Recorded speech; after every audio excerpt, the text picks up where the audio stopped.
And Shabbat Shalom. Welcome back to the Virtual House Church. It's my pleasure and my blessing to be once again with you all here in this new Shabbat. Just give me a second to fix something here technically. Just hearing my own voice in my ear. Okay, now it's much better. So, welcome back. It's a new Shabbat, it's a new Virtual House Church. It's a blessing, like every week that we are joining all of us in the different parts of the world in order to study the Word of Yahuwah, in order to continue building the foundation of the truth of Yahuwah, in order to walk more in His ways. I see many of you already connected. It was amazing to see that somebody from República Dominicana, this is how is the name in English? Actually, I forgot. It's Dominican Republic. Thank you so much. I have somebody to help me here with my English fail. So, there are many people joining us, every week. And this is such an amazing blessing. Because this is what we need to do, is to spread shalom, to spread the truth, is to be able to gather ourselves, even virtually, in order to be here. I see people from Sweden here. This is an amazing blessing. Thank you for joining us today. We are in Israel. We are in the four corners of the earth. And this is such an amazing time that we are living. That no matter that we don't know each other face to face, we know that we are the family, that we are united, we are echad in the Father through the Son Yahushua HaMashiach, that because He opened the door for us in order to be part of Israel. And it's such an amazing time and blessing because Yahuwah has been doing an amazing work throughout the years with us in order to wake us up to His truth, in order to understand our real nature, our real identity, that we are part of Israel. And no matter that we have been grown up with different cultures, with different languages, that we have been raised up in different places of the world, that we are part of one nation. And that nation is the nation of Yahuwah, is the nation of Israel. And in this portion, especially in the chapter 11, there's so many references to what is our destiny, what is our present, and especially what is our destiny in the coming years, that I do believe, as well as you most probably, that that destiny and that promise is coming very soon to a complete fulfillment. So, I see 49 of you already connected to the Virtual House Church. And I want to take the opportunity, as we always do, to invite you to visit the Virtual House Church website. Let me put it here in the screen. Virtual House Church is a project that our beloved brother Rob Skiva and his wife Chila started back on 2012 timeframe. That the whole intention was to have this platform, for the true seekers, true believers that were seeking the truth of the Father, to have the opportunity to start learning directly from Abba, directly from the Scripture. And that's why, Rob called this project Virtual House Church, getting back to the basics. And that's the whole intention of Virtual House Church, is to go to the basic, start building the foundation of the Word of Yahuwah. By doing what? By listening to others? No, but going directly to study the Word of Yahuwah. And this is an important point that I mentioned. No matter that we are joining together, no matter that I'm speaking every week, no matter that Jake is also here to speak most of the week and sharing with us the insights, we need to understand that we should not rely, that we cannot rely in the words of others, nor mine, nor Jake, nor others. We are all brothers and sisters in the kingdom of Yahuwah, and we only have one master, one teacher, and this is Yahushua HaMashiach. We need to listen to everybody, but where to find the truth, where to find somebody to guide us and to teach us, this is just one person, and we need to seek His face. And Yahushua is the one that's going to guide us through the Ruach HaKodesh, and He is going to teach us. I most probably, I have shared this in the past, Every time that I have the chance to study a topic in the Word of Yahuwah, and in my prayers, I always ask Abba to teach me directly. And throughout the years, he has been opening the door for me to start understanding truth. And he has been using many persons, and many, even Rob was one instrumental servant of Yahuwah, that Yahuwah opened the door in order for me to start learning more the truth of his word. But who was the one opening the door, guiding me in order to receive this understanding was him. So I will invite you once again, put in prayer, ask Yahuwah to guide you and to teach you directly. He will guide you in the way you need to go, and he will put the person in your way that you need to listen to, because he is going to share something that Yahuwah wants to teach you. So that's the whole intention. Again, Virtual House Church is to go back to the basic, to learn the word of Yahuwah, to share with you the insights, but the one that is the owner of the truth is Yahuwah. We need to seek him. So I invite you to go to the Virtual House Church. Here you find all the weeks of the normal Torah cycle that you can go and start digging in on the information and just pick one of them in the week 34 of Bamidbar. This is the book of Numbers, and there you have a lot of information. You have also the broadcast from many years ago that the Rob collected throughout the years here, that you can hear the insight of many brothers that had the chance to start joining Virtual House Church throughout the years, and also many additional information that the Rob managed to compile here in this site. So this site is so rich in data and information and studies of the word of Yahuwah that is a must-go place in order to start learning more, to study more, and also not that, as I'm telling you every week, is to share with others as well. Going back to the basic. This is basic information that is being building up in order to afford a stronger foundation of the truth of Yahuwah, but it's going step by step. So if you know somebody that is new in the walk, that they need some information to start with, Virtual House Church website is a special place where to start with to study the word of Yahuwah. And I was taking a look here, and just to remind you, there are the interesting information here that Rob used to share it always. And this site about the commandments of Yahuwah that you see in the screen, this is an amazing site, and you find it exactly here in the Virtual House Church website. Under this link, you just click, and a new tab is gonna be opened. And this is a great way, a visual way to understand the commandment in Torah. How they are being grouped in the two greatest commandments that Yahushua mentioned is to love Yahuwah Elohim and also to love our neighbors. And this site does an amazing work in order to group them, just to understand visually how all the commandments that we see in Torah are related to loving Yahuwah Elohim or to love our neighbors. So I will invite you to take a look at this also, to show it to somebody else. Because when we start walking in Torah, walking in the truth of Yahuwah, all these questions are starting to pop up, to understand. Okay, so how what Yahushua said about the two greatest commandments are related to Torah at all?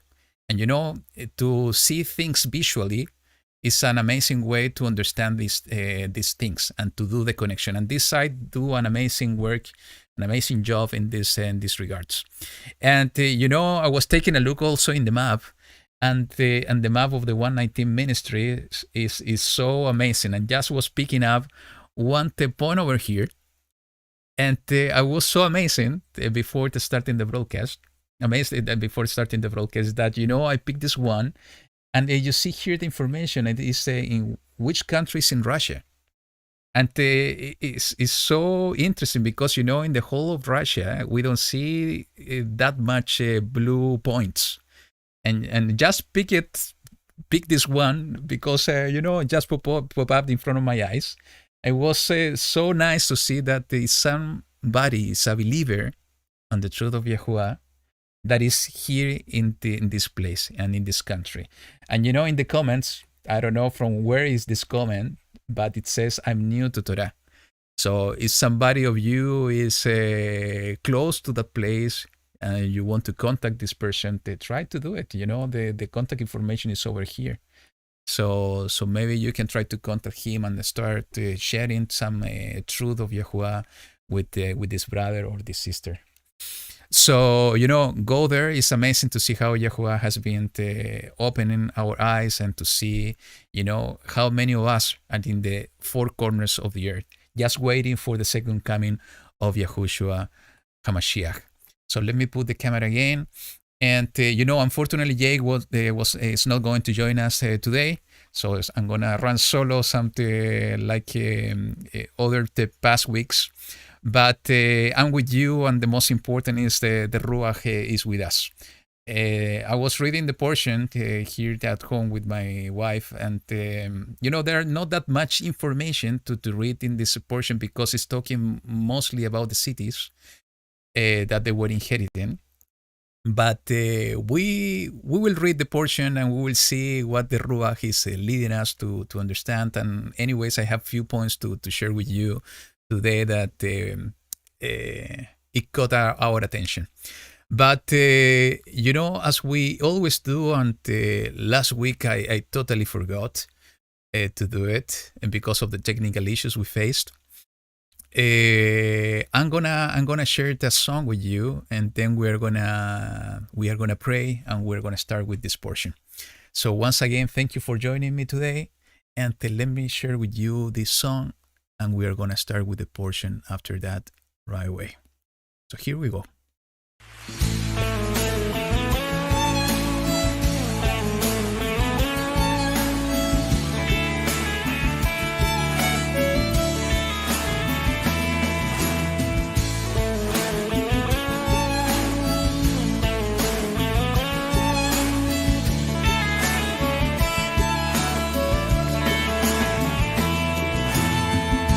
כמוך אלוהים, גואל ישראל, מושיע העולם, ניתן כבוד לשמך. אין כמוך אלוהים, גואל ישראל, מושיע העולם, ניתן כבוד לשמך, כי גבר עלינו חסדך.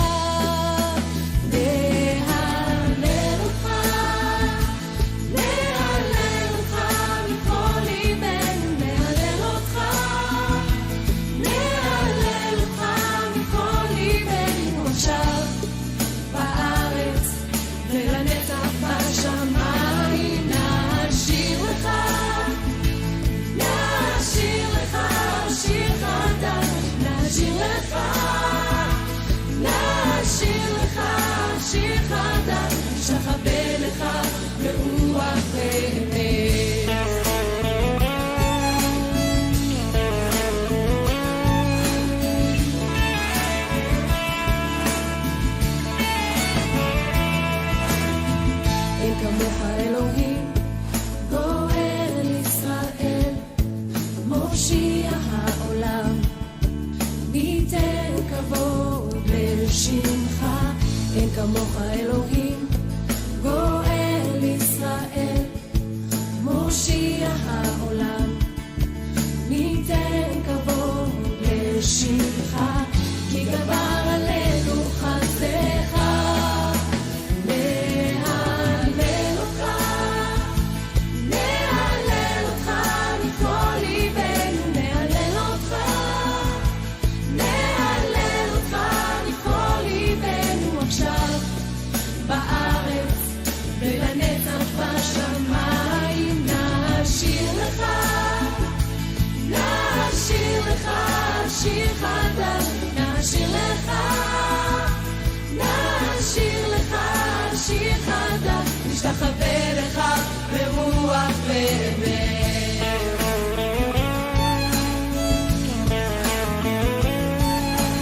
It's a beautiful song. And what the lyrics said is so important that what needs to be in our heart is to worship Him and to do it in spirit and in truth. And this is the time to worship Yahuwah, in the middle of troubles, in the middle of persecution, in the middle of darkness.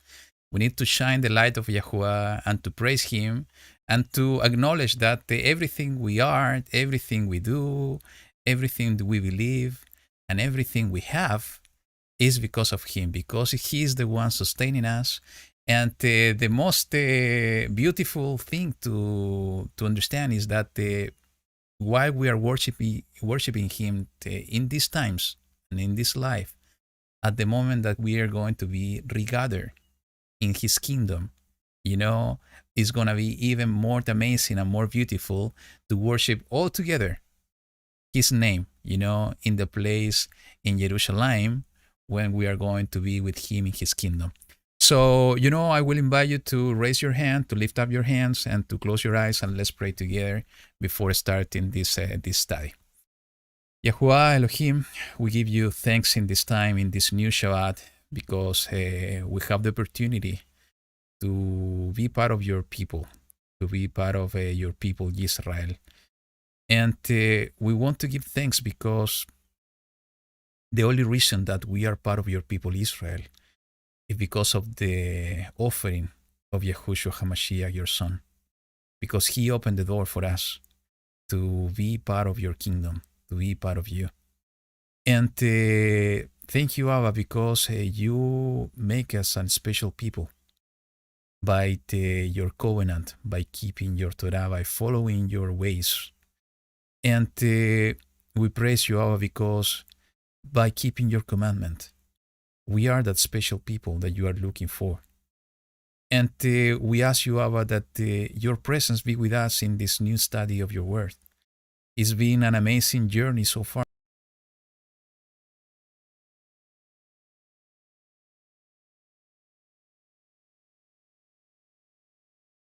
Okay, so now we are back. Just tell me in the chat if you can see me and hear me well.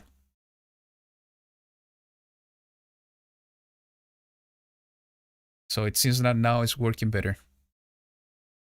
Just put a comment in the chat, and just to make sure that the technical issues they were fixed.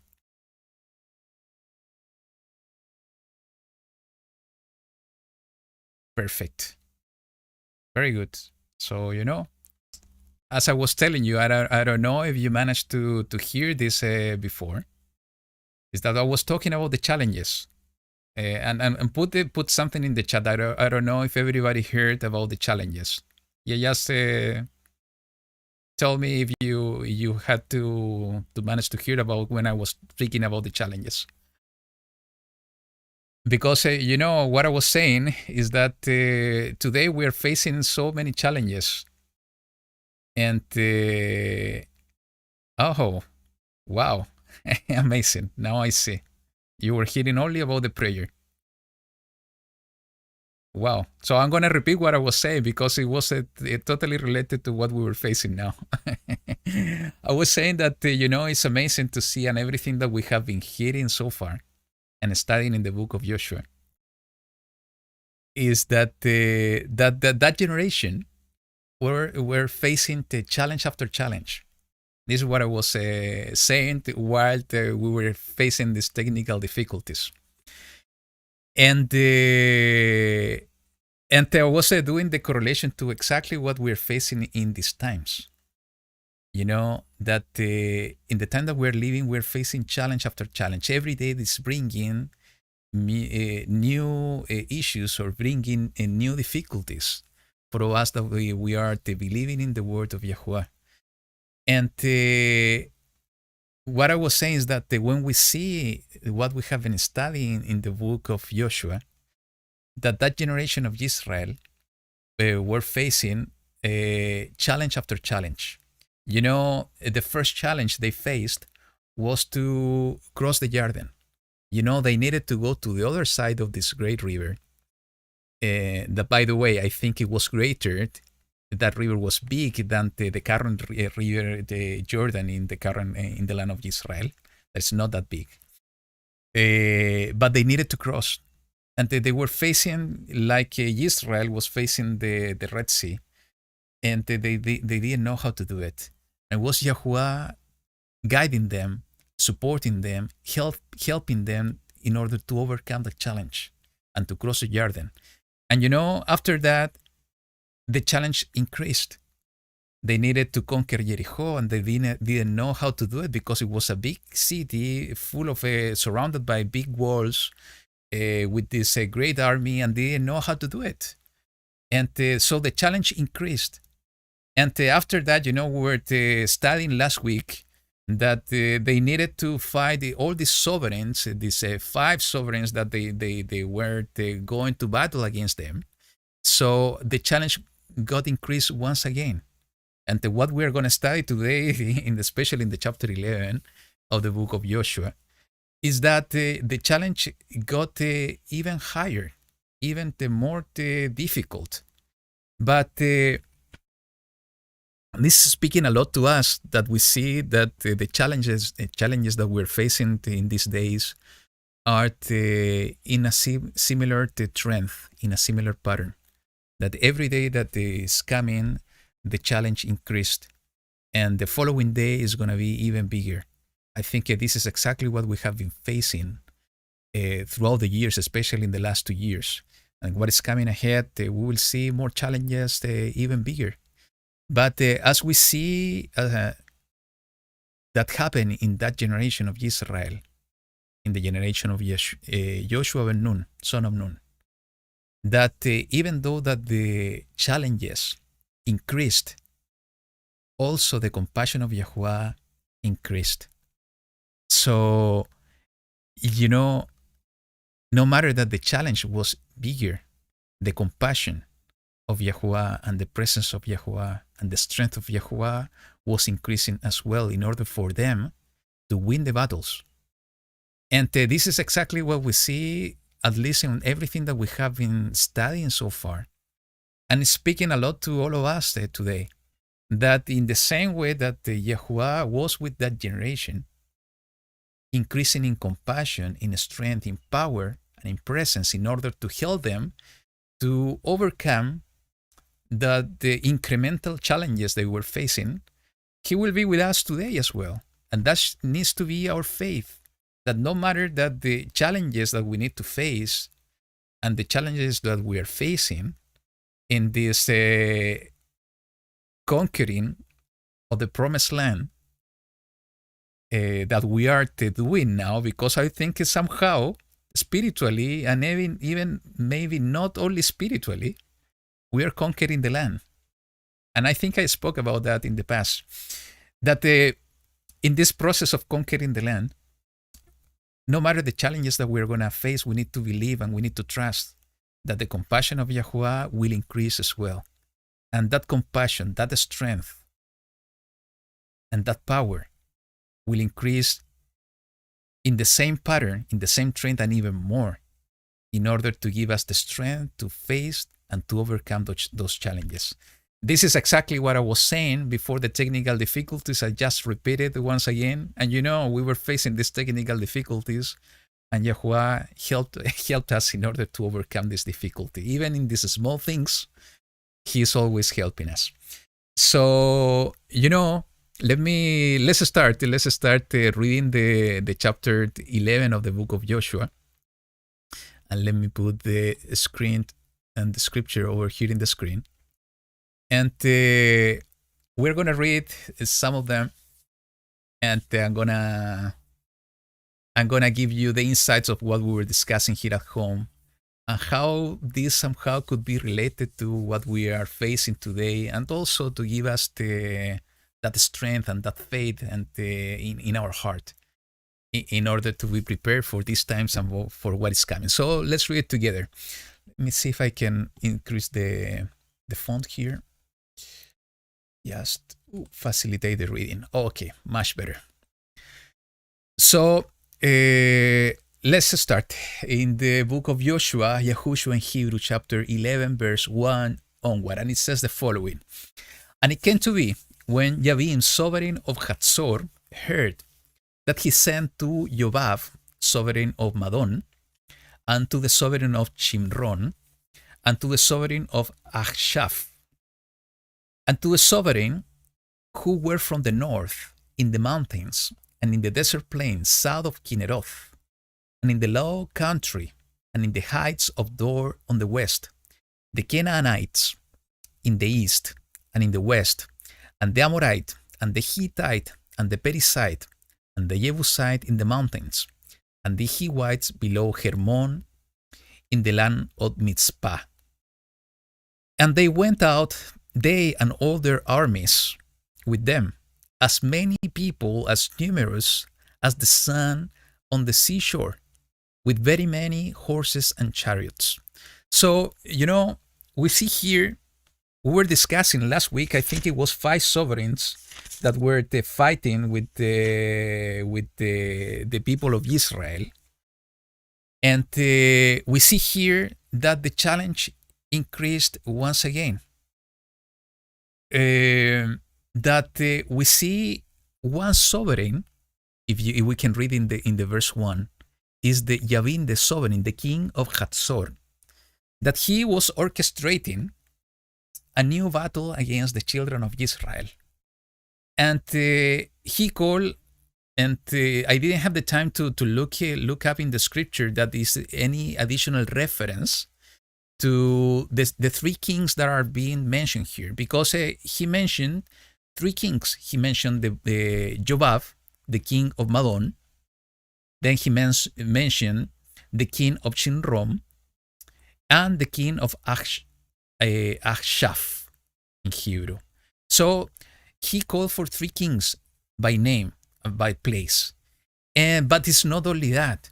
When we read the verse 2, it says that he called the kings that were from the north. Let's keep in mind, physically, they were fighting close to Jericho. They were fighting close to Jerusalem. This is in the middle of the land of Israel. So, after the previous battle, this king of Hatzor, he started to call everybody, all the enemies, all the inhabitants of the land, all the inhabitants of the 7 nations that were living and dwelling in the land, that were in the north. And he was calling all of them in order to fight Israel. So, he started to mention in the verse 2 all these places, from the north of Israel, from the desert plain, or the low country. He started to call everybody to battle against Israel. And when we were reading this, it came to mind exactly what we were discussing and sharing last week, how this is correlating so much to the final battle, the 2 final battle. The one is the battle of Har Megiddo, and also the battle after the 1,000 years of the kingdom of Yahuwah on earth, that is going to be led by the Satan himself. And the correlation is so important and so direct, because we see here one king, the king of Hatzor, the one leading and orchestrating all of this. And let's go very quickly to what we see here, just to see it directly in the work of Yahuwah. Let's go to the book of Revelation. I think it's the chapter 16. Exactly. Verse 13 onwards. And it said, and I saw coming out of the mouth of the dragon, and out of the mouth of the beast, and out of the mouth of the false prophet, 3 unclean spirits as frogs. For they are spirits of demons, doing signs which go out to the sovereigns of the entire world, to gather them to the battle of that great day of Yahuwah Almighty. So we see exactly the same pattern. And last week we were discussing this with Jake, that we see exactly the same pattern being led by the spirit of the Nephilim. In this case, when we're reading the book of Joshua, those are the descendants of the Nephilim, part of the 7 nations. And here we see exactly the same pattern. The spirit of the Nephilim, the demons, doing exactly the same, leading the nations of the world in order to fight the people of Yahuwah, the children of Israel. And what we see in the chapter 20, we see exactly the same thing. After the 1,000 years of the kingdom of Yahushua HaMashiach here on earth. And this is said in the chapter 20, verse 7. And when the 1,000 years have ended, Satan shall be released from his prison, and he shall go out to lead the nations astray, which are in the four corners of the earth, Gog and Magog, to gather them together for battle, whose number is as the sand of the sea. And they came up over the breadth of the earth and surrounded the camp of the set-apart ones and the beloved city. And fire came down from Elohim out of the heaven and consumed them. So once again, we see exactly the same pattern. In this case, Satan, as we see the king of Hatzor, leading the nations in order to battle the children of Israel. We understand that Shlomo Solomon was writing about this, is that there's nothing new under the sun. Everything that happened in the past is what's happening today and what's going to happen in the future. If we're facing persecution in these days, if we're facing the mocking in these days, we understand from where this is coming, and we understand what's the reason about it. And if you don't see it yet, I will share with you what I see. It's basically who is leading this persecution and these battles are the descendants of the Nephilim, are the spirits of the Nephilim.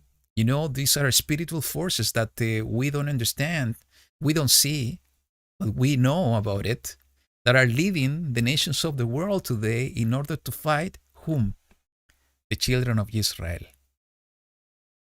And we know that physical battle is going to, currently I think it's even physical now, but it's going to get even more physical as we see here reading the book of Revelation.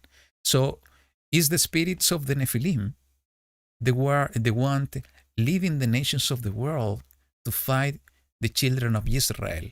And this should be bringing so much joy to our heart and so much blessing to our heart that if you are feeling persecuted today, it's because you are part of the children of Israel. The ones that were being persecuted in this chapter 11 of Joshua, were the nations of the land going against the children of Israel. So if you are being persecuted, you need to have joy in your heart. Even Yahushua was speaking about that. Let me see if I find it very straightforward. Exactly, in the book of Matthew, chapter 5, and this amazing instruction of Yahushua HaMashiach. Let's read it together. It says, it's starting on the verse 3, "Blessed are the poor in the spirit, because theirs is the reign of the heavens. Blessed are those who mourn, because they shall be comforted.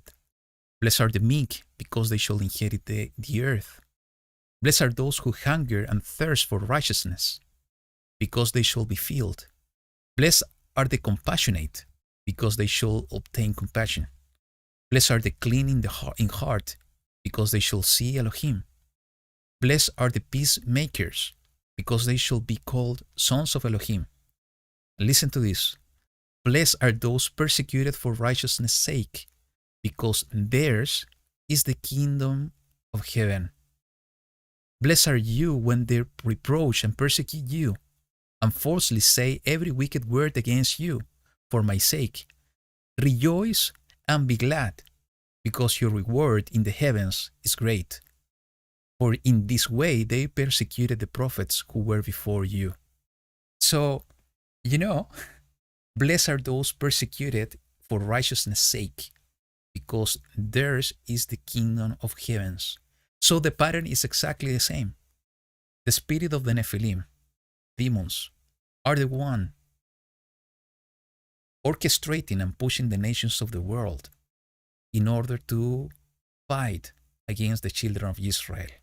So if we are feeling persecuted, if we are feeling that the nations are fighting against us, we need to keep in mind the words of Yahushua HaMashiach here.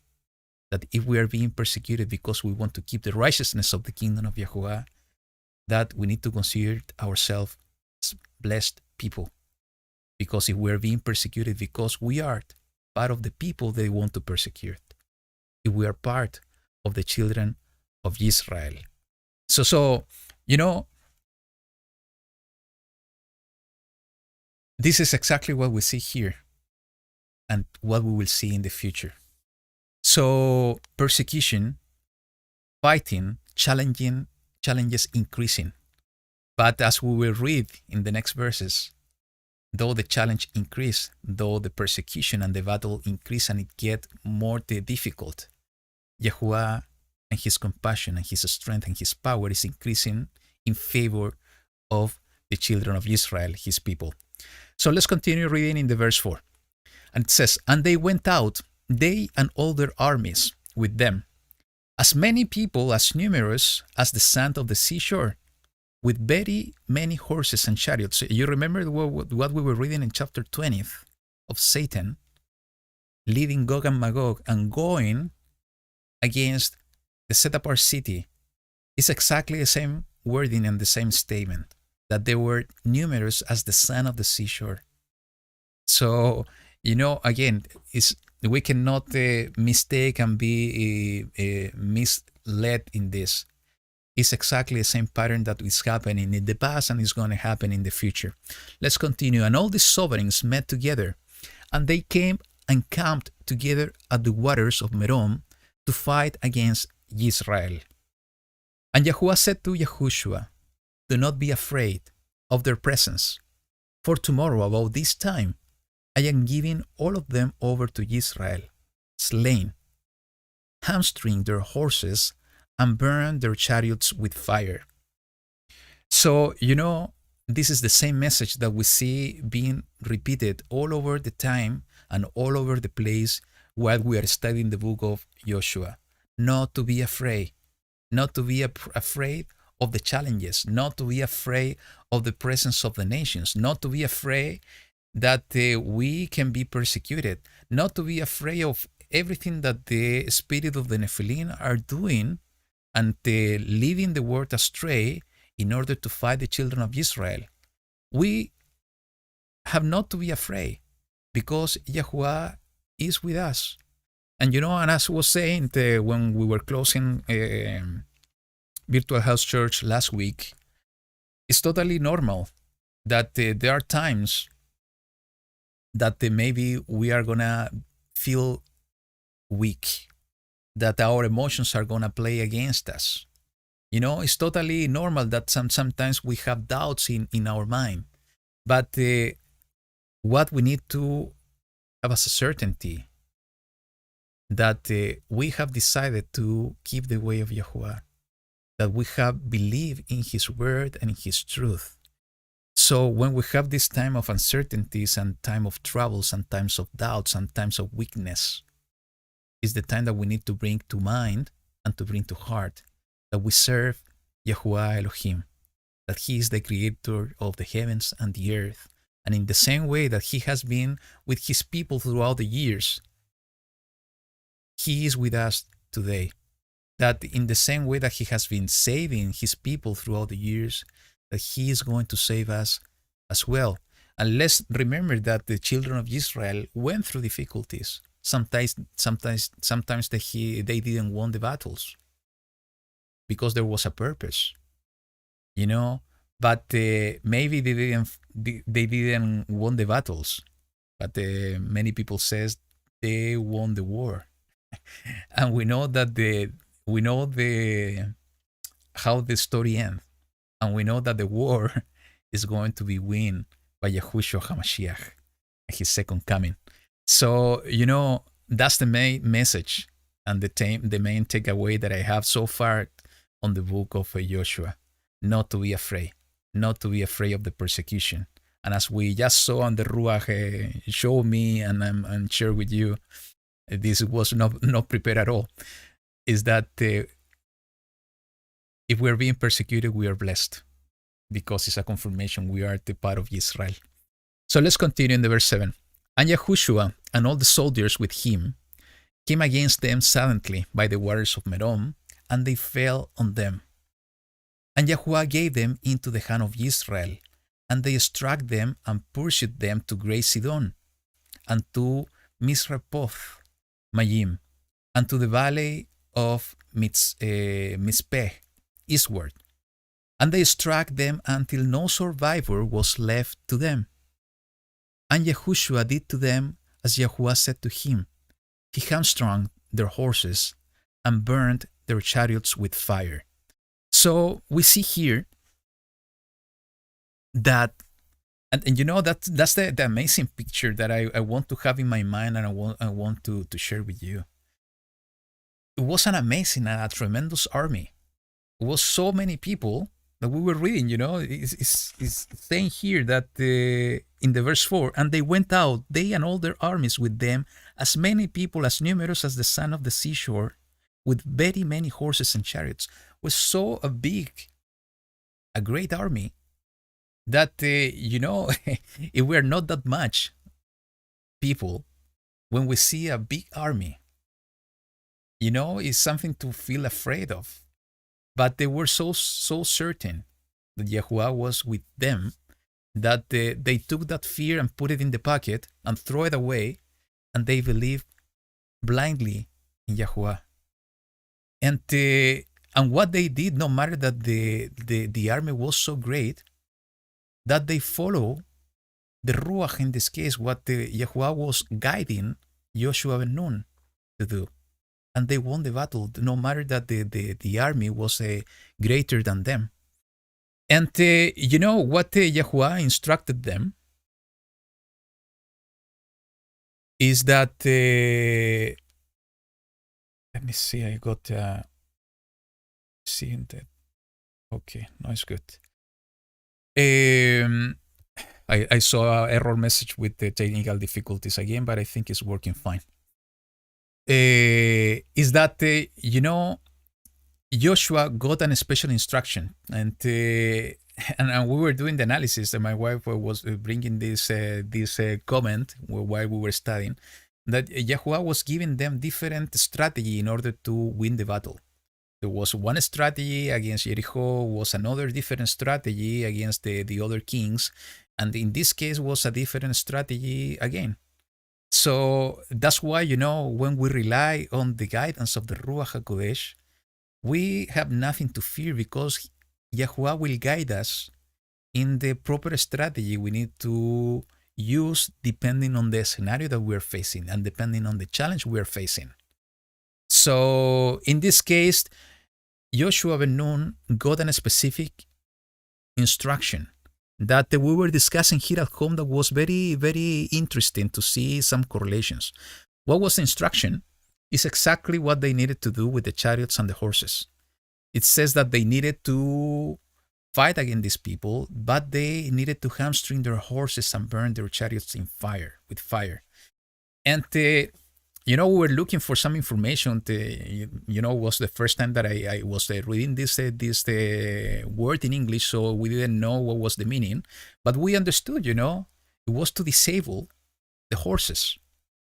You know, it's like a cutting part of a tendon, I think is the name in English, in order to disable the horses, not to be able to run or to even to walk sometimes. So when we understand what the horses mean, we are so connected to the modern way of life. Is that you know, we have technologies, we have cars, we have electric motors, engines, sorry, and everything works through technology. Everything works through electricity. And we don't understand that, you know, in the past it wasn't like that. All the power they have for their armies, in order to conduct a battle, in order to, I don't know, the technology they had in that time was being pushed by the strength of animals, especially of horses. So their chariots were being pushed and pulled by the horses. So in the same way that we have all these, you know, engines in these days that being working mostly by electricity, by cutting their horses, they were losing all their power. You know, they were at that point fighting equal to equal, man with man. They were removing all their strength, all their power that they had through the horses and through the chariots. So the battle was equal for all of them. And when I saw this reference to the horses, I couldn't stop thinking on what we see in the book of Revelation, exactly as Karen has mentioned now in the chat. Thinking about the horses of the book of Revelation. We see the horses in the book of Revelation that every time that the horse is coming, a kind of pestilence or something wrong is coming to the world. And some time ago, I heard, I don't remember from whom, that they were getting to this conclusion, to this idea that the issues and the problems that they were being triggered by the horses of the book of Revelation were not directly being brought by Yahuwah. What this person said, that I unfortunately don't remember where I read or listen to this, is that these problems that were being triggered by the horses of the book of Revelation were man-made problems. And for those of you that were studying with me in this the study of the last days in this channel, when I was building a timeline of the end times 3-4 years ago, and you can find this study in this channel. It's an amazing study. We did many, I think it was 13 videos, and we didn't finish. We have to finish, especially in these times. I was talking about the horses because there are some references in the book of Zechariah that is talking about the horses, that somehow there are horses being led by Yahuwah going back and through the entire earth. And I'm making a point about the horses through that point. But coming back is that we know that Yahuwah is always in control, that no matter that the horses are a reference, what is written in the book of Zechariah, with what is said in the book of Revelation, that if it's really the horses of the book of Revelation are triggering man-made events on the world, for me it's an amazing correlation to what we are reading here. And let me put it in this way. Joshua ben Nun was being instructed by Yahuwah to lead a battle in order to conquer the land. And when this big battle of all this nation going against the children of Israel, Yahuwah is giving them the instruction and giving Joshua the instruction to cut the horses in order to cut their power. Let's think and let's correlate this to the end times. And let's assume for a moment, this is just an insight and I can be totally wrong, but I'm just sharing it with you because I felt it in my heart. Is that let's assume for a moment that the events that the horses of the book of Revelation are man-made events. And let's think in this battle of the nations battling and fighting against the children of Israel. The instruction that Joshua ben Nun got is to hamstring their horses in order to stop their forces, to stop their strength. What if Yahushua, in this case, no ben Nun, Yahushua HaMashiach, his second coming, one of the things he's going to do is to cut the horses in order to any event that the man is doing and is being triggered by the horses of the book of Revelation are going to be totally cut, are going to be totally stopped.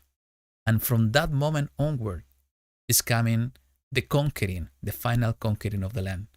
I see a direct correlation. Because when we see here in the battle of Har Megiddo, And let's go there. It's in the chapter 19. It's so correlated to what we are reading in this chapter. In the chapter 19 of the book of Revelation, we see that the Yahushua coming in his glory in order to conquer and to establish the kingdom of Yahuwah here on earth. And it says the following. Let's go here in the verse 17. And I saw one messenger standing in the sun, and he cried with a loud voice, saying to all the birds that fly in mid-heaven, Come and gather together for the supper of the great Elohim, to eat the flesh of sovereigns, and the flesh of commanders, and the flesh of strong ones, and the flesh of horses, and of those who sit on them, and the flesh of all people, free and slave, both small and great. So, Yahushua is coming and he's going to cut all the power, all the horses.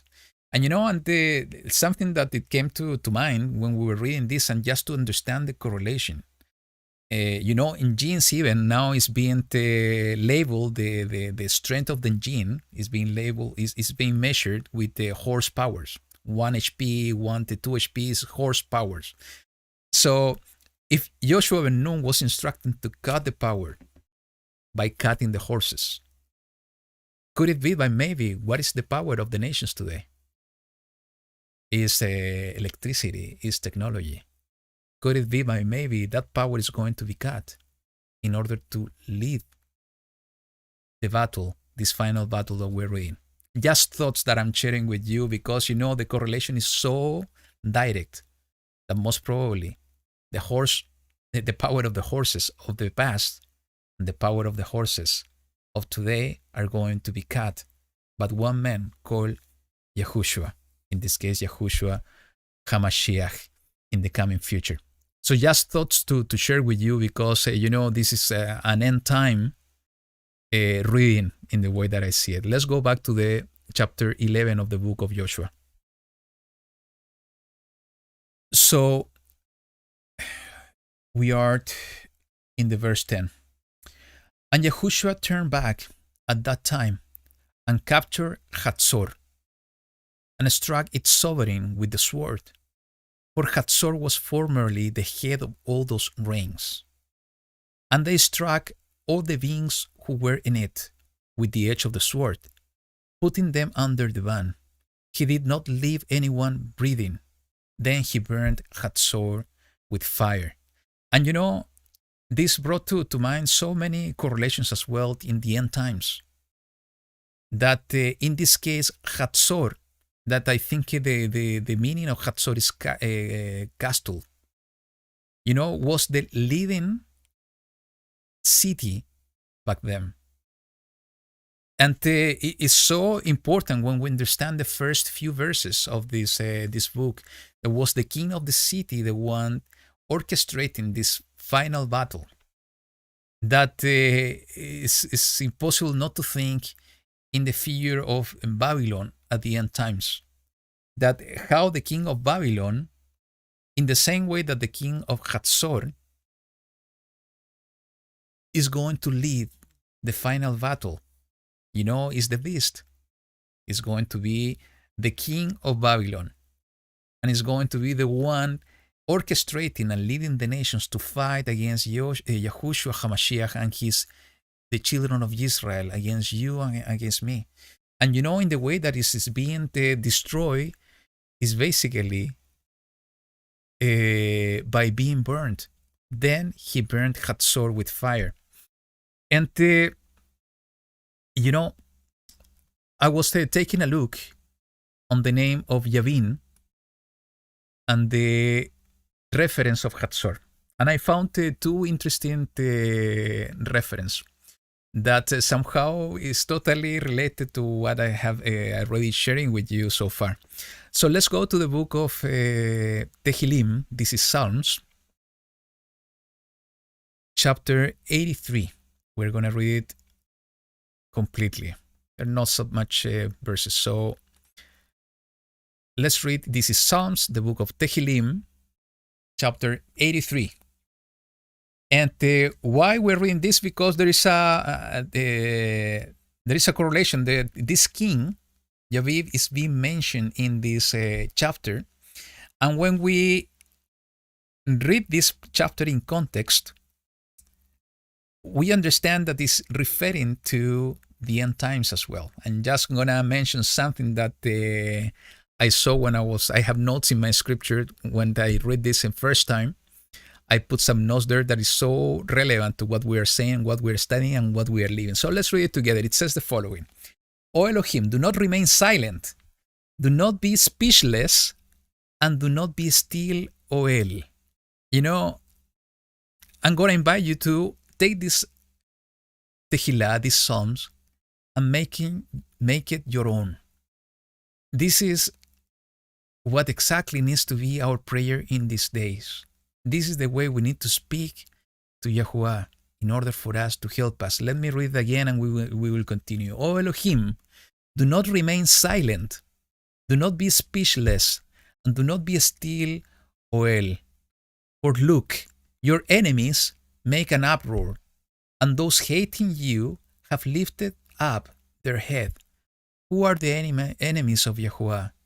Are the 7 nations that are totally correlated to the spirit of the Nephilim, who are orchestrating and leading the nations once again. Against whom? Against the children of Israel. Your enemies make an uproar, and those hating you have lifted up their head. They craftily plot against your people and conspire against your treasured ones. They have said, come, and let us wipe them out as a nation, and let the name of Israel be remembered no more. For they have conspired together with one heart. They have made a covenant against you. Doesn't sound similar to what we're facing today? They have conspired together with one heart. They have made a covenant against you. For me, this is speaking to us in these times. Again, there's nothing new under the sun. They did it in the past. We see in this chapter 11 of the book of Joshua, all the nations of the land of Israel joining together with one heart, with one purpose, to destroy the children of Israel. And here we see exactly the same thing. But there is a bigger picture that I will mention just in a minute. And I will do the correlation because for me it's a beautiful picture, and this is also speaking about your role, my role in these times. They have said, in the verse 5, for they have conspired together with one heart. They have made a covenant against you. The tents of Edom, and the Ishmaelites, Moab, and the Hagarites, Gebal, and Ammon, and Amalek, Philistia with the inhabitants of Sor. Ashur also has joined with them. They have helped the children of Lot, Selah. And this is exactly, I'm going to stop here again because this is exactly the note that I made many years ago in my scripture when I read these Psalms. Let's count how many nations we are talking here. So, Edom, Ishmaelites, Moab, Hagarites, Gebal, Ammon, Amalek, Philistia, Sor, Ashur. We're talking about 10 nations. It's talking about held by the children of Lot. But the children of Lot are Moab and Ammon, so are already part of the 10. Do you know what's going to happen at the end times? It's going to be 10 kings. That's going to be the sovereigns together with the beast, trying to create this world order, if you want to call so, in order to have this government throughout the entire earth. It's 10 kings. It's the same reference we have here, 10 nations. 10 nations being mentioned here in these Psalms that for me is an additional reference that these Psalms speaking about the end times by mentioning the 10 kings, 10 nations. And we see the correlation again about the enemies of Yahuwah. We see somehow The same correlation that we see in the chapter 11 of the book of Joshua that we're studying. That the nations of the world fighting against the children of Israel, the enemies of Yahuwah. So let's continue reading. Do to them as to Midian, as to Sisera, as to Yavin at the Wadi of Kishon. And this is the reference.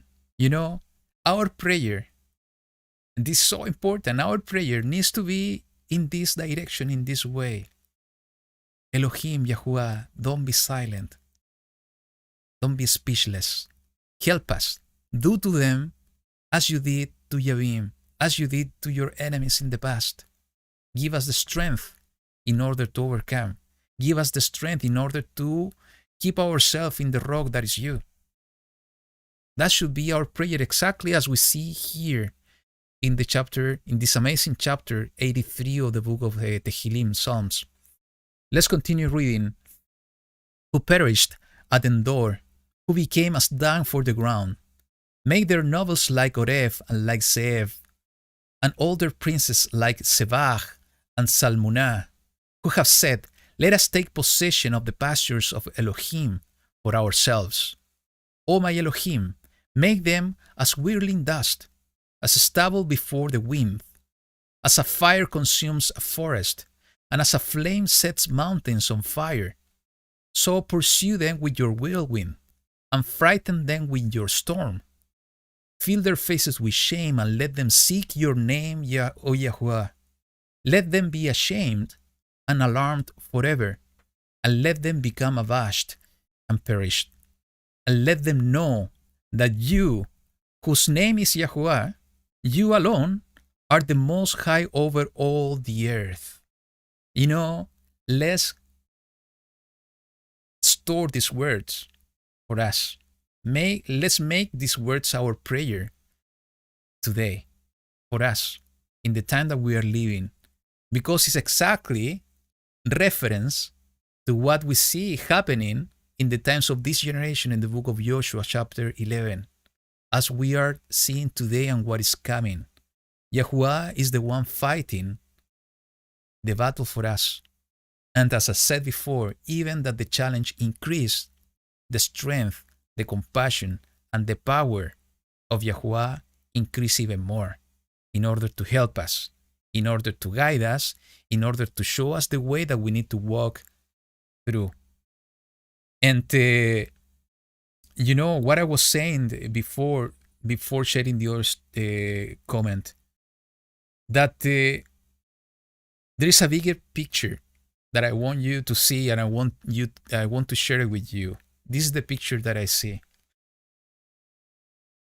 The generation of the Joshua ben Nun, that generation of Israel, they had to fight the nations of the land of Israel.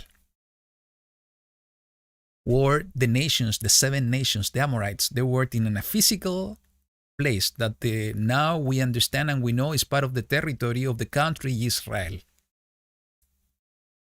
And Joshua ben Nun was leading the battle, guided by Yahuwah Elohim, being held by the captain of the host of heavens,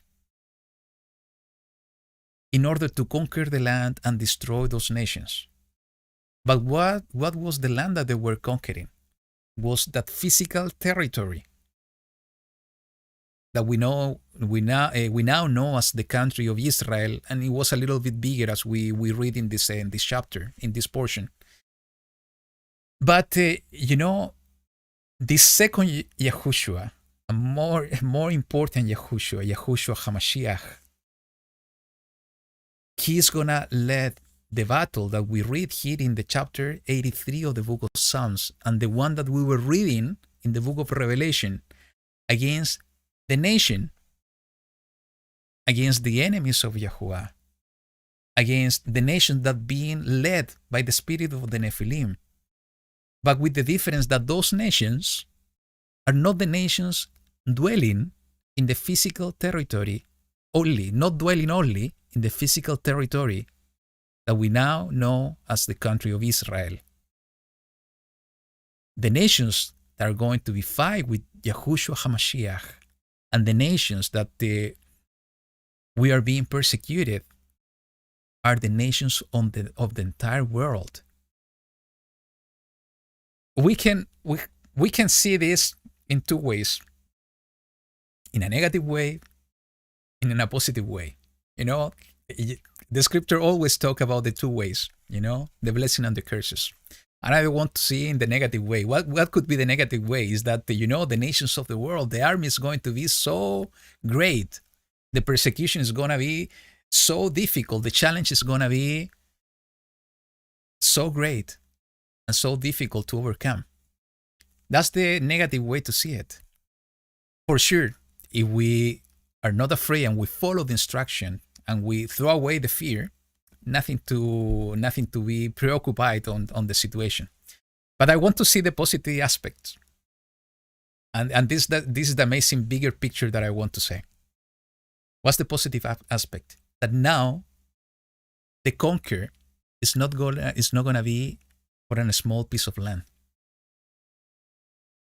We are conquering. If we are fighting, and the fight is gonna be against the entire nations of the world, is that we are conquered the entire world. And this is so a beautiful picture that is speaking about your role and my role. Because Yahushua HaMashiach is coming not to get only the physical land of Israel. We know that the kingdom is going to be established there. We know that according to the book of Ezekiel, that the land is going to be split again among the children of Israel. That the king is going to establish his kingdom in the midst of the land. But he is coming to establish the kingdom of Yahuwah here on earth in order to conquer, in order to rule the entire world. So when we understand and we see this bigger picture, that in the same way that the challenges are increasing, the blessing also are increasing, because the challenge back then was to fight the nations that were dwelling physically there, but they conquered also only that piece of land. Now the challenge is even bigger, because the fight is against the entire nation of the world, all the nations of the world, but the conquering and the blessing is also bigger, because we are conquering the world. And there was your role and my role, and we were discussing this in the past. Yahuwah always does something because of a purpose. And when we start connecting the dots, it's so an amazing view. What we see is that the only reason that you and me are in different places of the world, the only reason that Israel was dispersed throughout the entire world, the only reason of Ephraim going to the four corners of the earth is because we are emissaries and we are witnesses. And that's why every time that we're talking that we need to be a witness of the light of Yahuwah, is because we are participating in the conquering of the land. We are conquering the land for Yahuwah. We are not doing it physically, because the one who is going to do it physically is Yahushua HaMashiach. At that battle at the end, he's going to rule the entire world. But the only fact that we are in the different places of the world, because we are participating in the conquering of the land by bringing the light of Yahuwah and testifying of his truth. That's why we need to overcome until the end. Because the kingdom will be in Jerusalem, but the entire world will be under one king. And that king is the King of Kings, Yahushua HaMashiach. That's the bigger picture we need to understand. And that's why, this small chapter, the chapter 11 of the book of Joshua, is speaking so much to us that the entire story we see here, and not only the chapter 11, this portion at all, because we see this battle, then we see how they conquer the land and how they split the land when we read the chapter 12 and the chapter 13. Is that exactly that will happen at the end times, but in a bigger scale, with Yahushua HaMashiach conquering the entire world.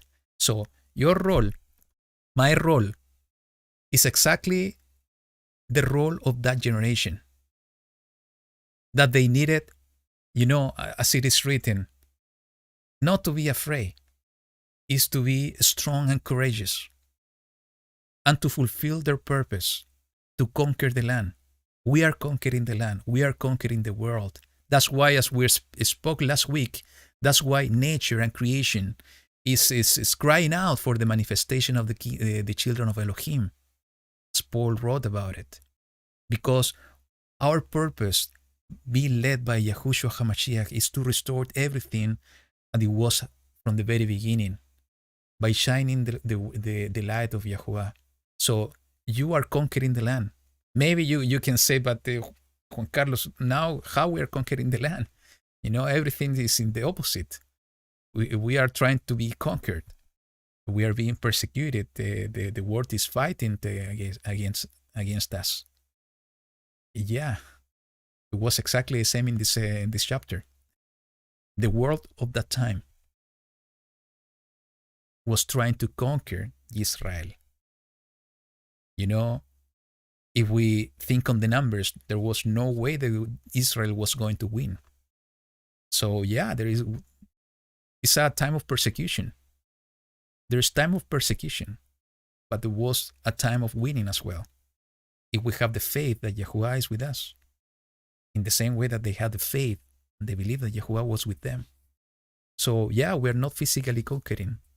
The one that is going to conquer is Yahushua HaMashiach, as it is written in the book of Daniel, in this prophecy, when Daniel was understanding the dream of the king, that this rock that was cut not with the man's hand is the one that is going to come and destroy all the kingdoms, and it's going to establish one kingdom that is going to grow as a mountain. It's going to rule the entire world.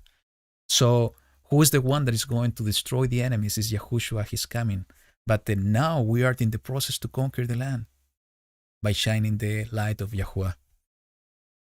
So, in addition to that, what we saw here, and this is something that I supposed to be part of the last day study that I mentioned a few minutes ago, but most probably it's going to be part of the study if I continue doing it. It's about the reference of Hatzor. And, when I was studying and doing this last days series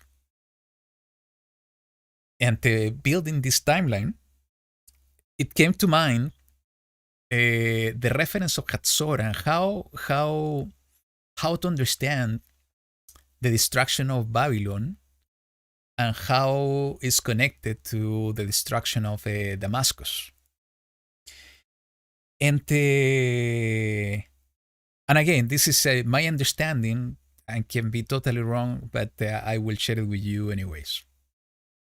When we speak prophetically, there is an amazing reference of Hatzor in the book of Yirmiyahu.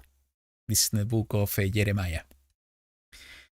And in the way that I understood that what is written in the book of Yirmiyahu, chapter 49, there is a mention of a series of cities that are going to be destroyed.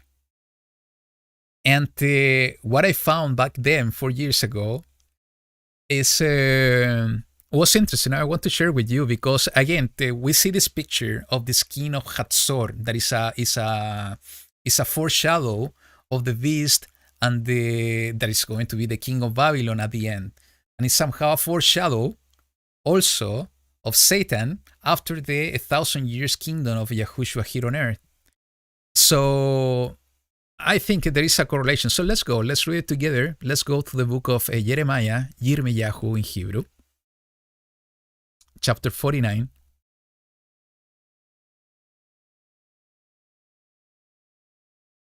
And I think I'm not gonna start preparing the portions, not anymore. And my wife is laughing now with this comment. Because it's much better to let the Ruach speak at the right time. He knows what to put in the mouth and the heart than to preparing that much before. So I'm just looking for it. Just give me a second. Let's see. Here is Damasek. Damascus. Oh, here we have. So when we read the chapter 49, there the multiple cities being mentioned here in this chapter.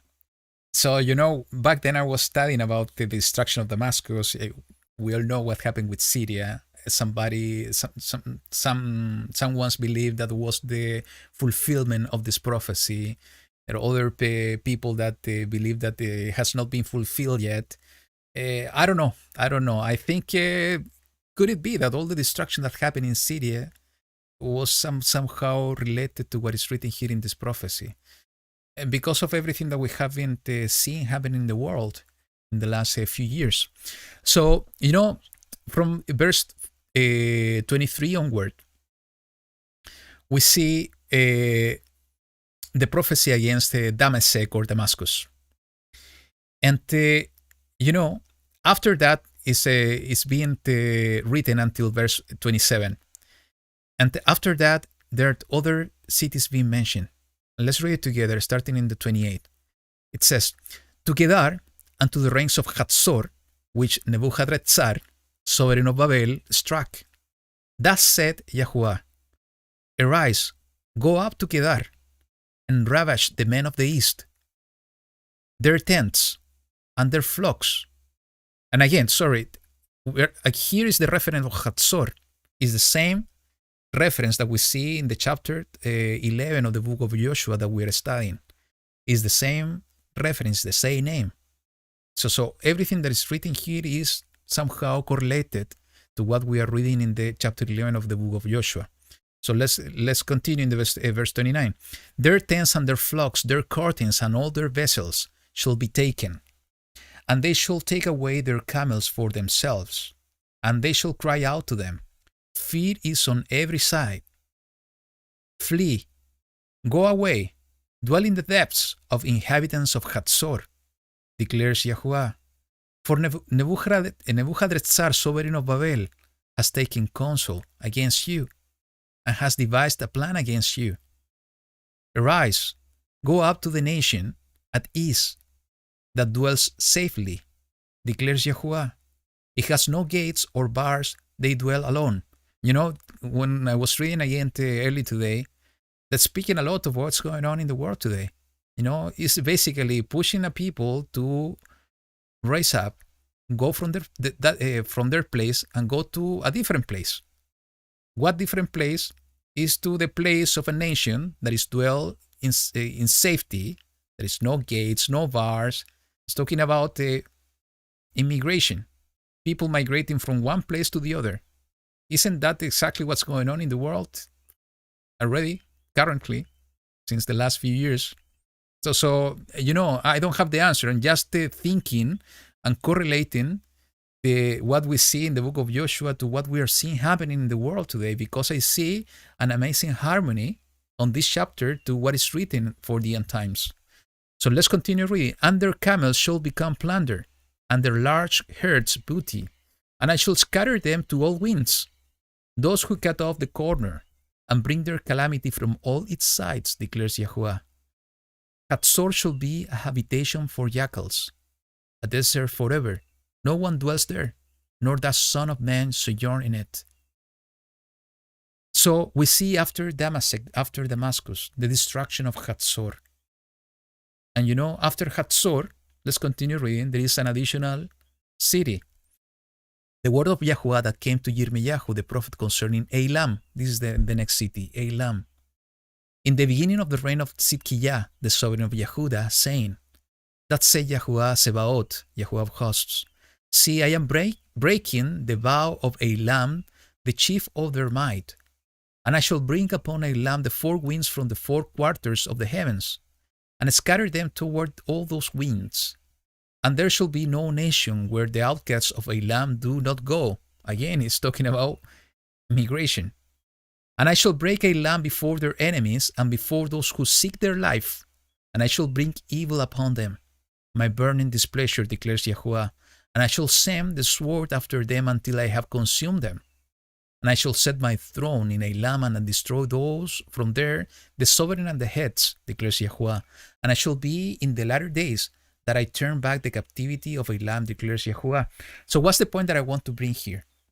What I was studying before. I see the reference of Hatzor, destruction on Hatzor, the same way that we see Hatzor being destroyed in this study of the book of Joshua, being burned, and it was the lead city back then of the nations that were physically living in that territory. And the destruction that it got is similar to the destruction of Babylon. We will see it just in a minute. And it's being mentioned here in the destruction of many cities at the end times. But it's coming after Damascus. And before one an important city, if we turn the page and go to the chapter 50 of the book of Yirmiyahu, is saying the following: the word that Yahuwah spoke concerning Babel, this is Babylon, concerning the land of the Kasdim, by Yirmiyahu the prophet. Here we see that, and what that was my idea, my thinking 4 years ago, that before the destruction of Babylon at the end times, it will come the destruction of different cities before. The destruction of Damascus, the destruction of Hatzor, the destruction of Elam. And only after that will come the destruction of Babylon. And you know, the only fact that somehow there is connection in this prophecy of Yirmiyahu between the destruction of Hatzor and the destruction of Babylon, and also the only fact that we see this foreshadow in the king of Hatzor as the beast and the king of Babylon at the end times, for me it's not a coincidence that we see this picture, we see this correlation at the end times. And if we see and we go to the book of Revelation, chapter 19, chapter 17. At the end of chapter 17, when it's speaking about Babylon, we see, and the 10 horns in the verse 16, and the 10 horns which you saw on the beast, this shall hate the whore, and lay her waste naked, and eat her flesh, and burn her with fire. You remember how Hatzor was destroyed, was burned down. In the same way that Babylon, the city, and the nation, and the king of Babylon that is leading and orchestrating the nations of the world in order to fight against the Mashiach and against the people of Yahuwah, is going to receive exactly the same fate, exactly the same type of destruction. If you read the chapter 18, it's talking about exactly the same. So, you know, I do believe that Hatzor, what is representing Hatzor in this minor scale of things in these times. Remember, you know, the picture got bigger now compared to the time of Joshua ben Nun. It's going to be destroyed again, and it's going to be destroyed before the destruction of Babylon. It got destroyed already? I don't know. I haven't studied in details just to understand and receive a wisdom to who Hatzor represents today. But I do see what I was sharing you before a minute ago with you, correlations to the prophecy of Yirmiyahu to what's happening in the world today. People going, nations, people from the one nation going to other nations. And this is increasing day by day. It's part of the challenges we are facing. You know, even here in my country, I'm facing these challenges, you know, in the north of my country. You know, I think this is part of a bigger plan. You know, we were reading in the chapter 83 of the book of Psalms, how the kings and the nations of the world has conspired and had put a plan together in order to conquer the nation of Yahuwah. I think this is exactly what's happening. So let's go back to the study. Let's go back to the book of Joshua, chapter 11. And let's complete reading this chapter. So it says, starting in the verse 12, and Yahushua captured all the cities of those sovereigns and all their sovereigns, and he struck them with the edge of the sword. He put them under the ban as Moshe, the servant of Yahuwah, commanded. So this is exactly how Yahushua HaMashiach is going to do in the battle of Har Megiddo. However, Israel did not burn any cities that stood on their mounts, but Yahushua burned only Hatzor. And this is so relevant to what I just already said. Babylon is going to be destroyed. And that was the idea what we were discussing. Why Hatzor needed to be destroyed? Because it was representing the leading power back then. And we know that Israel needed to conquer the authority of that territory. And it's going to happen exactly the same. Babylon is going to be the leading nation of the entire world, because this has been the idea of the spirit of the Nephilim, like for always. Those are the different empires that have been rising up throughout the years, as according to the prophecies in the book of Daniel. That the whole intention is to have this counterfeit movement, to conquer and to have the entire world being ruled by one man, exactly as it happened at the very beginning in the book of Bereshit, by the hand of Nimrod. They wanted to conquer and to rule the entire world. But we know that there is only one ruler of the world, and this is Yahuwah. He has chosen and he has assigned one man to rule the world. And this is Yahushua HaMashiach. So, again, there's nothing new under the sun. Everything that happened in the past, the intention of the spirit of the Nephilim to rule the world is exactly what we see happening in these days. And that rulership needs to be destroyed. It was destroyed by Joshua ben Nun, by destroying the leading city back then, Hatzor.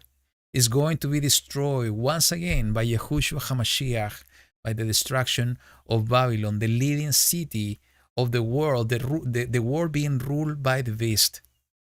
Again, the foreshadow and the picture is direct once again in this case. And why the other cities were not burned down? Because, it's part of the inheritance of the people. You remember that part of the promise of Yahuwah, that they were going to conquer cities that they didn't build, vineyards that they didn't plant. And it's going to happen exactly the same in these times. We are going to conquer cities that we have not been built. We are going to have vineyards that we have not been planting. It's part of the same promise. That's why they didn't burn it. So let's continue reading. And all the spoil of these cities and the livestock the children of Israel took as booty for themselves. By they struck every man with the edge of the sword until they had destroyed them, and they did not leave anyone breathing. Let's remember that those were the descendants of the Nephilim, and there was one instruction against those 7 nations. It was in order to remove the source and the root of sin from the world. As Yahuwah had commanded Moshe his servant, so Moses commanded Yahushua, and so Yahushua did. He did not turn aside a word of all that Yahuwah had commanded Moshe. And this is, a new picture of obedience. Yahushua ben Nun was obedient to the word of Yahuwah being delivered by Moses. He believed in the word, and he didn't move and turn aside, nor right nor left. This is the way that we need to walk, being obedient to the word of Yahuwah. The Ruach will guide us in his truth and his word in the same way that he has been doing it throughout all these years. Maybe with us even noticing that he has been guiding us. But he is the one being guiding us all this year in order to find the truth of his word. So he is going to be the one helping us in order to continue walking to the north, in the straight line, not turning aside, not to the right nor to the left. But in order for that to happen, that needs to be the desire of our heart, being obedient to the word of Yahuwah, seeking his face and seeking his truth day by day. So let's continue. Thus Yahushua took all this land, the mountain country, and all the south, and all the land of Goshen, and the low country, and the desert plain, and the mountains of Israel and its lowlands, from Mount Halak that goes up to Seir, and as far as Baal Gad in the valley of Lebanon, below Mount Hermon. And he captured all their sovereigns, and struck them and killed them. Yahushua fought with all those sovereigns for a long time. There was not a city that made peace with the children of Israel except the Hivites, the inhabitants of Gibon. All the others they took in battle. For it was of Yahuwah to strengthen their hearts, that they should come against Israel in battle in order to put them under the ban, so that they might have no favor, but that he might annihilate them as Yahuwah had commanded Moshe. If we see persecution happening in these days, if we see people not willing to listen to the voice and the truth of Yahuwah, who we are to doubt that maybe Yahuwah is the one, strengthen their hearts in order not to listen to the truth. As we see here that he did for the 7 nations, all the nations of that land. Yahuwah, has purposes that sometimes we don't understand. So that's why we need to rely on him, because he will do his will at the end. And that's why it's so important that we deny ourselves in order to be led by him on his will all the time. So let's continue reading. And it says, and at that time, Yahushua came and cut off the Anakim from the mountains, from Hebron, from the Beer, from Anaf, and from all the mountains of Yehuda, and from all the mountains of Israel. Yahushua put them with their cities under the ban. There were none of the Anakim left in the land of the children of Israel. Only in Asa, in Gad, and in Ashdod, so some remain. And again, this is so relevant to the end times, because Joshua Nun, cut off the Anakim, the descendant of the Nephilim, in the same way that Yahushua HaMashiach will cut the spirit of the Nephilim and any descendant, blood descendant, but it could be, that they are blood descendants of the Nephilim in these days. He is going to be the one to cut the enemies, to remove the enemies of Yahuwah from this world.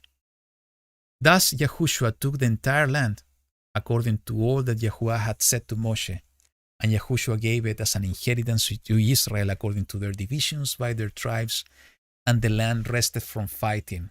You know what's going to happen at the end times? When Yahushua HaMashiach will win that battle of Har-Megiddo, that he's going to establish the kingdom here on earth, and he's going to begin the millennial kingdom of Yahuwah here on earth. It's going to be the time of shalom. It's going to be the time of righteousness. It's going to be the time, as it is written here at the end of this chapter, the land rested from fighting. It's going to be 1,000 years of the kingdom of Yahuwah here on earth, that finally the world, the earth, will rest from fighting. That's real peace, not the peace and safety that the world like to talk about. Not the goals of 2030 that the UN is talking about, that is going to be the peace and safety and the dream world that we want to have. No, we know that the dream world is the one being led by Yahuwah. We know that the shalom and safety are only by the hand of Yahuwah Elohim. And that's going to happen only when the kingdom is going to be established, because at that moment, Yahushua will destroy sin from the world. He will destroy the enemies of Yahuwah. He will destroy the descendant of the Nephilim. He will bring real shalom, real righteousness, as it was at the very beginning. So, I focus mainly today in the chapter 11 because I think it is so relevant, as I was sharing with you in to the end times. But, just to make a few reference before finishing for today, the Virtual House Church, is that it caught my attention, something that is being mentioned in the chapter 13. Because, in the chapter 12. Because in the chapter 12, it's a summary of all the kings they were defeating in the past. Um, and it's so interesting because it's mentioning name by name or city by city the kings they won the battle. And when we get to the end of the chapter, it says the amount of sovereigns they were defeating. So it says 31 sovereigns in all.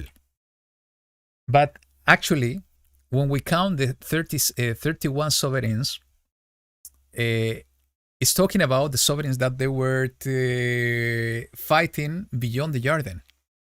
If we add the two sovereigns that they defeated, being led by Moshe, we're adding Og and Sihon. And those are two additional. So we're getting to the magic number 33. And so basically, they defeated 33 kings. 33 kings. And you know, the number 33 is so relevant in different aspects. From the scripture point of view, there is an interesting reference. And I think somehow this is leading us to Yahushua HaMashiach somehow. If we go to the book of 2 Samuel, let me find it here in the software, in the eastward. I think it's in the chapter 5. Yes, chapter 5 of 2 Samuel. It's talking about how Israel was united all together under one king, one shepherd, under David.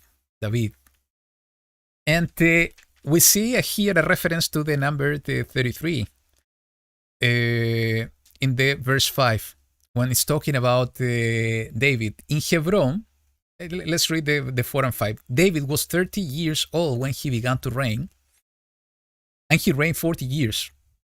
In Hebron, he reigned over Yehuda 7 years and 6 months. And in Jerusalem, he reigned 33 years over all Israel and Yehuda. So for me, when I see this connection, for me, it just opened the door to start digging in and start thinking in more, because I do believe that there is a reference. You know, they defeated 33 kings. We see here the unified kingdom of Yahuwah under the foreshadow of Yahushua HaMashiach, in this case, in the person of David, the King David, being king in Jerusalem for 33 years. For me, it's a kind of connection. It's a kind, 33 enemies. I reigned 33 years. Also the age of Mashiach. Most of the people believe that he died at the age of 33 is also a reference. And also when we think in the other aspects, and we're talking about masonry, Freemasonry, the Masons. There is so much relevance, reference. I remember Rob speaking a lot about this, about the Masons, and how there was a reference on the latitude and altitude in a map, that the 33.33 plus by 33.33 was leading us directly to Mount Hermon. Actually, Rob used to have a video on this. I was checking it early today. So could it be that maybe the enemies of Yahuwah today, the thinking on the Freemasonry, that there is a degrees of 33 degrees, basically, that they're talking all the time. There is if you start looking for reference, just not to speak that much about that, you can do it by yourself.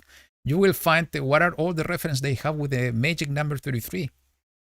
So could it be that it's connected to the 33 kings that was defeated by the children of Israel?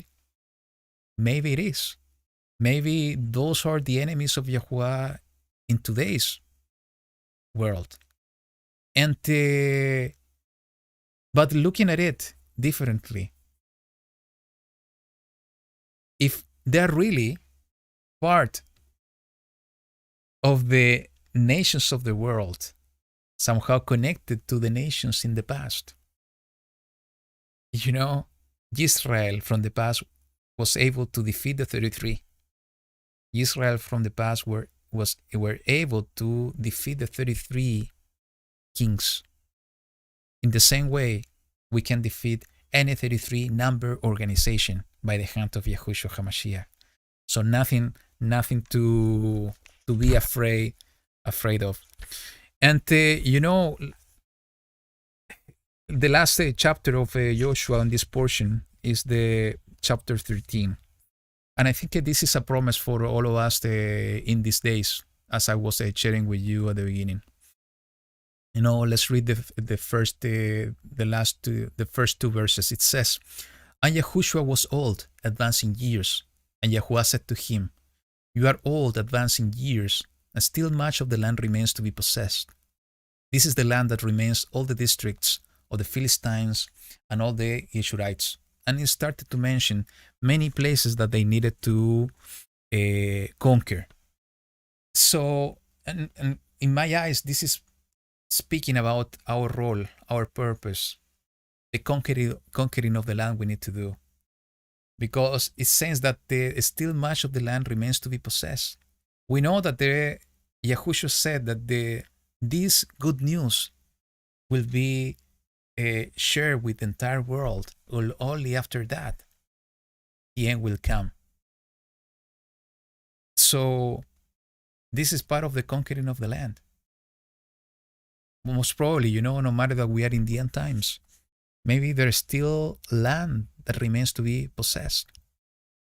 And in this case, when I'm talking about possession, if we think and we do the correlation, that there's still much of the land remains to bring the light of Yahuwah.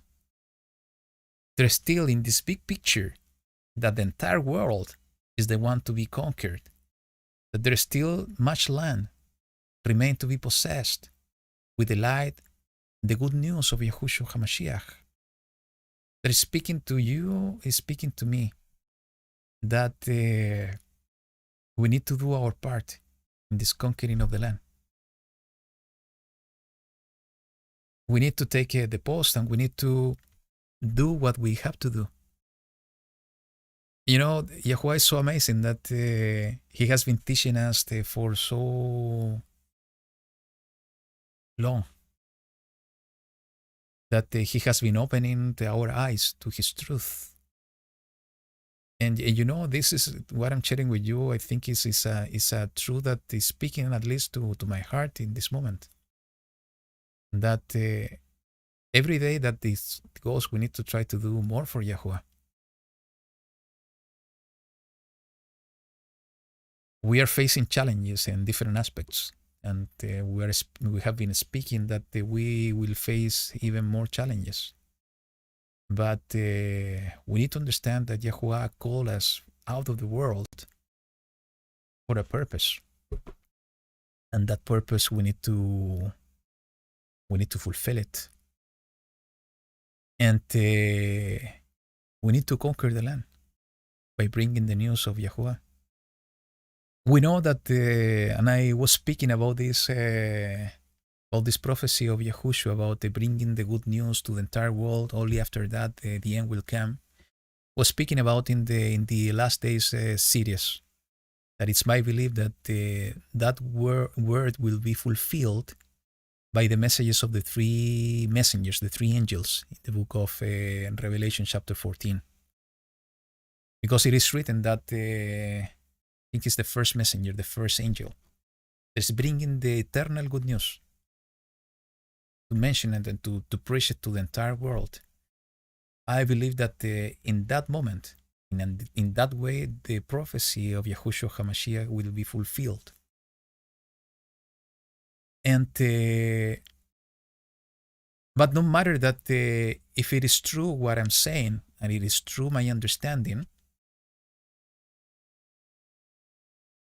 that this messenger is the one to fulfilling that the good news is going to be preached to the entire world, that doesn't mean that we need to lower our arms and don't do our part.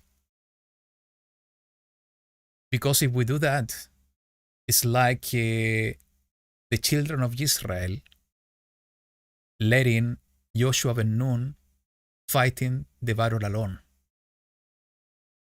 when we read this portion. No, they didn't do that. They trust in Joshua ben Nun, that he was guided by Yahuwah Elohim of Israel. They trusted on how Yahuwah was instructing Joshua, and they did it with all their heart. And no matter that they knew that Yahuwah was the one guiding the battles and giving them the strength to win the battle, and it was Yahuwah the one winning the battle, they did their part. They did their part. They joined the battle. They fought for Yahuwah. And I think, again, this is speaking to me, and most probably is speaking to some of you as well, that let's not wait for the messenger to come and to preach the good news to the entire world. Let's not wait for that.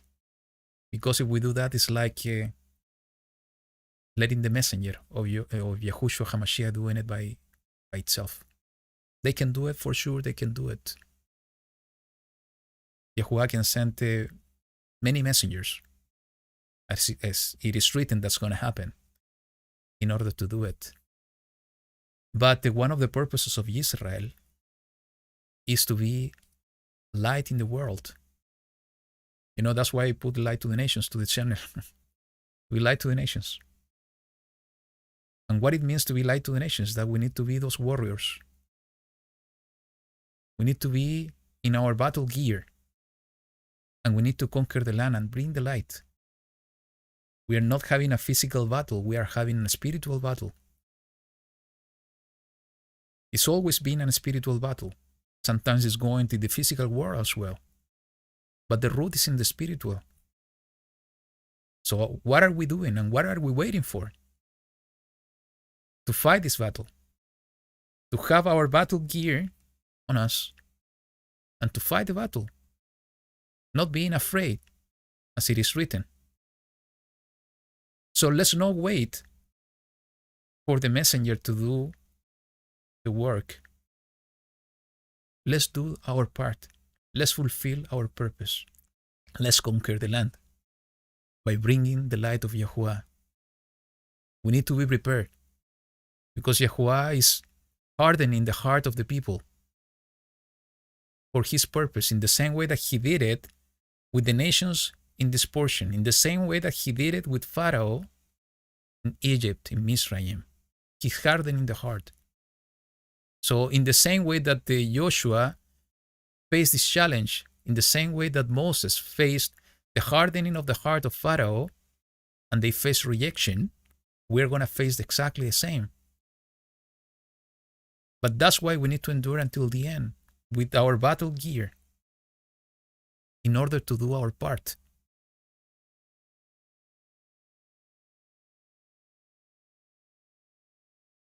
You know, and what is part of our battle gear? Maybe we should do a study of this. But you know already. Prayer, fasting, the word of Yahuwah, the good news. This is what we need to do. We need to realize and we need to understand that we are in a battle. And again, it's not a physical one.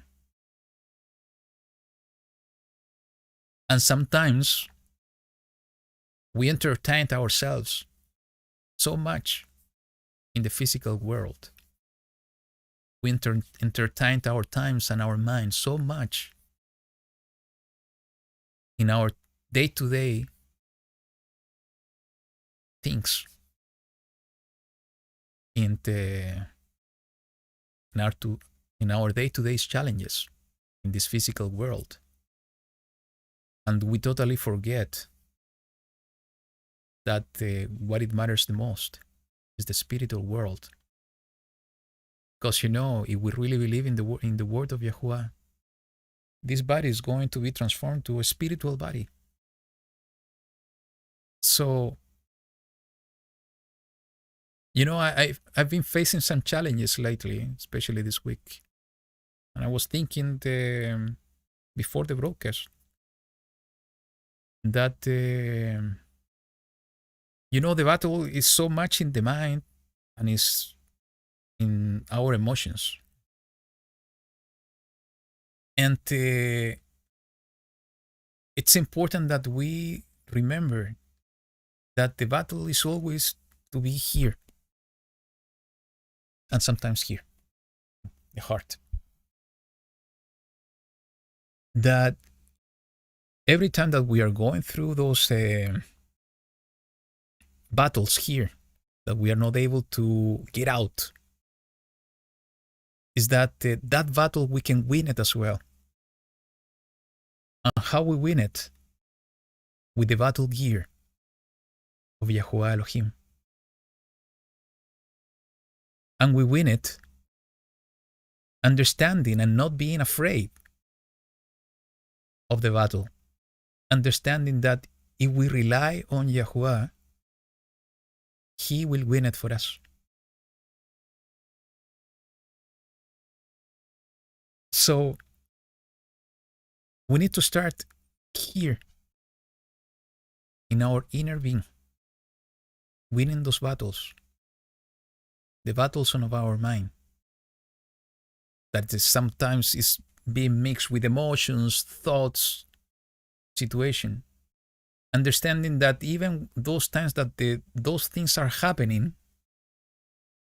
it's because the nations of the world, the spirit of the Nephilim, are trying to go in against us. And it's important that we don't focus on the material world when those situations are happening. We need to realize when those situations are happening, we need to realize that we are in the spiritual battle. And the only way to win it is spiritually. I don't know what I'm talking about that. Again, I'm sharing what I felt in my heart. But I think while the time is passing, and this is becoming more relevant than before, that we need to come to the realization that this is a spiritual warfare that is going to the physical world time to time, is going to get more physical towards the end by the hand of Yahushua in our side. He will fight the fight physically, but the whole process is being led spiritually by the spirit of the Nephilim. So today we are in that battle, and we need to conquer it. We need to do our part, but we need to do it spiritually. So, brothers and sisters, I want to thank you all, because this being an amazing broadcast, as I said before, I didn't have that much prepared, but I always blessed and amazed that Yahuwah is using me, and I'm mentioning this in a very humble way. That He's putting the words in my mouth to speak. And I'm just like you. I know nobody else. We are just brothers and sisters. But I have to tell you that every time that things like this happen, that I have no much preparation, just the Ruach speaking to my heart, first speak to me. Everything that I have been sharing with you, first is for me, for my heart, for my strengthening. And I really hope, every time that I have the chance to share with you like this, is that this is also a bless to you. The times are difficult, the times are challenging, but we need to have this, this statement written in our heart, that we need to be strong and courageous, not to be afraid.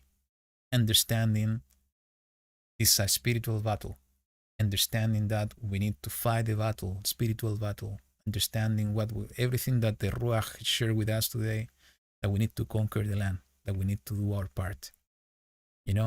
This is the time, this is your time, this is my time. We are the generation of the children of Israel that are going to be in that battle, that we are in that battle now. So let's make sure that we are understanding, believing, being obedient, and also, most importantly as well, doing. Let's do what we have to do. Let's do what we have been called to do.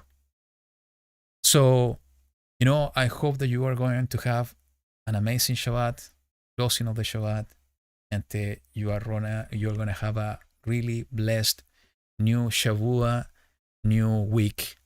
Sorry that if I didn't put that much attention to the chat today.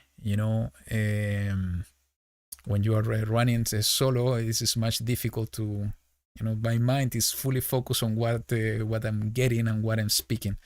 So if you put a message there I didn't answer, I apologize. But we need to put the focus mainly in the word of Yahuwah. And thank you, Annie. I also love all of you here in the Virtual House Church.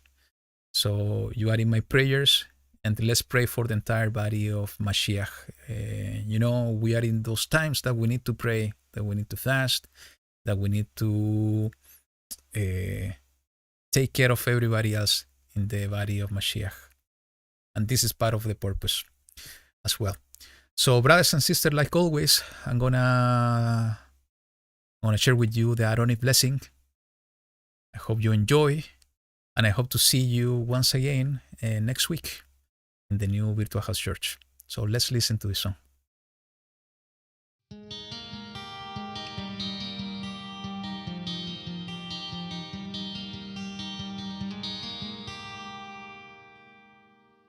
יברכך יחוה וישמרך,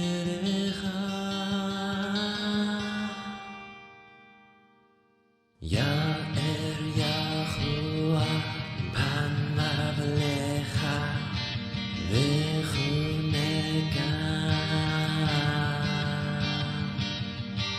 יישא יחוה פניו לך ויעשה לך שלום, יישא יחוה פניו לך ויעשה לך שלום, ויעשה לך שלום, ויעשה לך שלום.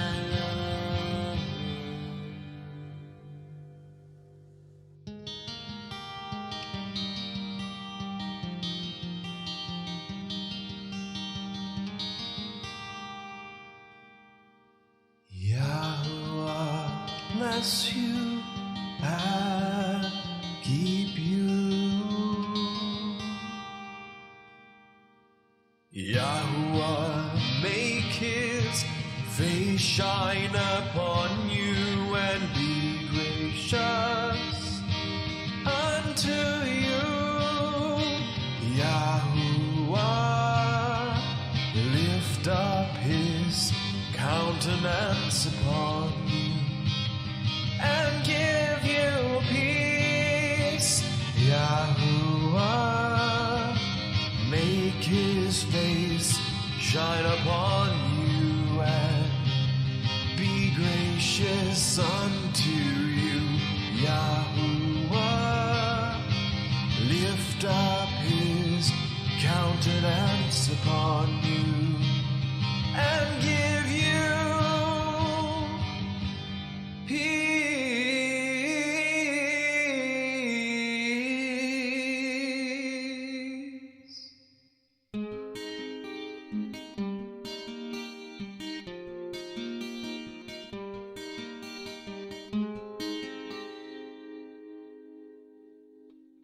Yahuwah te bendiga y te guarde.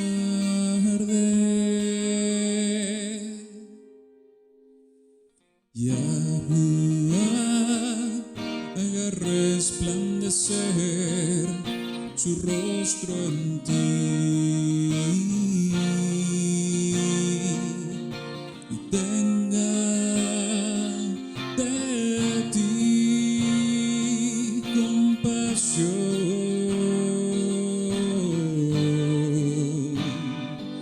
Yahuwah alce su rostro sobre ti